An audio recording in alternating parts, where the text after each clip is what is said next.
আসসালামু আলাইকুম। কোনো কথা ছাড়াই আজকে আমি ভিডিও শুরু করে দিচ্ছি, কারণ বেশি কথা বলার মতো সময় নেই। তাই ভিডিওটি আমি শুরু থেকেই শুরু করে দিচ্ছি। আজকে আমি আলোচনা করব রোজা মাসে কোন কোন কাজগুলো করা যাবে না। আপনাদের সকলে মন খারাপ, তাই না? কারণ রোজার মাস ধীরে ধীরে শেষ হয়ে যাচ্ছে। তো রোজা মাসে কোন কোন কাজগুলো করা যাবে না সেটা নিয়ে আজকে কথা বলবো। কোনো রকম ভূমিকা ছাড়াই ডাইরেক্ট কথা বলবো আমি। কথাগুলো মনোযোগ দিয়ে শ্রবণ করবেন। রোজা মাসে যে কাজগুলো করা যাবে না সেটা হচ্ছে খাওয়া যাবে না। কারণ রোজা মাস আমাদেরকে আল্লাহ সুবহানাহু ওয়া তাআলা দিয়েছেন রোজা রাখার জন্যে। এখন যদি কেউ এই রোজা মাসে রোজা না রেখে খায়, এটা কিন্তু উচিত হবে না। কারণ আল্লাহ নবী বলেছেন, যে ব্যক্তি রোজা মাস পাওয়ার পরেও রোজা রাখলো না, সেই ব্যক্তি ধ্বংস হয়ে যাক। এখান থেকে বোঝা যাচ্ছে রোজা মাসে যদি কেউ রোজা না রাখে, এটা কিন্তু অনেক অন্যায় একটা কাজ। তাই সর্বপ্রথম আপনাদেরকে মাথায় রাখতে হবে, রোজা মাসে আপনাদেরকে রোজা রাখতে হবে, খাওয়া যাবে না। This is number 1। And number 2, রোজা মাসে মিথ্যা কথা বলা যাবে না।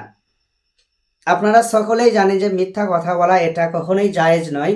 কারণ আমার আল্লাহ বলেছেন কোরআনের মধ্যে সূরা বাকারা আয়াত নম্বর 42, সেখানে বলা হয়েছে, তোমরা সত্যকে মিথ্যার সাথে মিশিয়ে দিও না এবং জানার সত্ত্বেও সত্যকে গোপন করো না। তাই আমাদের উচিত হচ্ছে সবসময় সত্য কথা বলা, মিথ্যা কথা পরিহার করা। তাই রোজা মাসে যদি কেউ মিথ্যা কথা বলে, তাহলে কিন্তু তার রোজাটা নাও হতে পারে।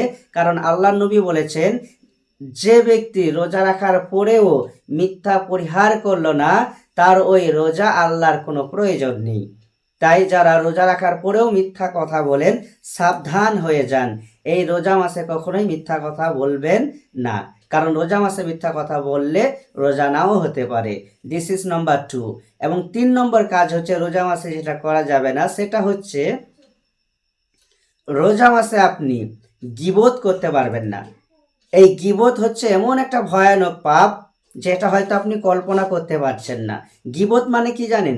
গীবত মানে হচ্ছে অন্যের নামে বদনাম করা, পরনিন্দা করা।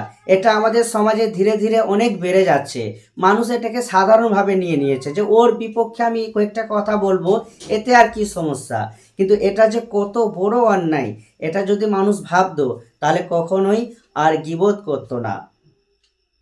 আল্লাহ সুবহানাহু ওয়া তাআলা বলেছেন কোরআনের মধ্যে সূরা হুমাজা আয়াত নম্বর 1-2 থেকে পড়বেন, তাহলে বুঝতে পারবেন যে সেখানে বলা হয়েছে, দুর্ভোগ সেই সব মানুষ যারা অর্থ সঞ্চয় করে এবং বারবার গণনা করে এবং যারা পরনিন্দা করে। তাই পরনিন্দা করা এটা অনেক বড় একটা পাপ। তাই এখান থেকে আমরা সবসময় দূরে থাকবো। এবং রমজান মাসে এই কাজগুলো কখনোই করা যাবে না। 1 নম্বর খাওয়া যাবে না, 2 নম্বর মিথ্যা কথা বলা যাবে না, 3 নম্বর গীবত করা যাবে না। আশা করছি আপনারা বুঝতে পেরেছেন।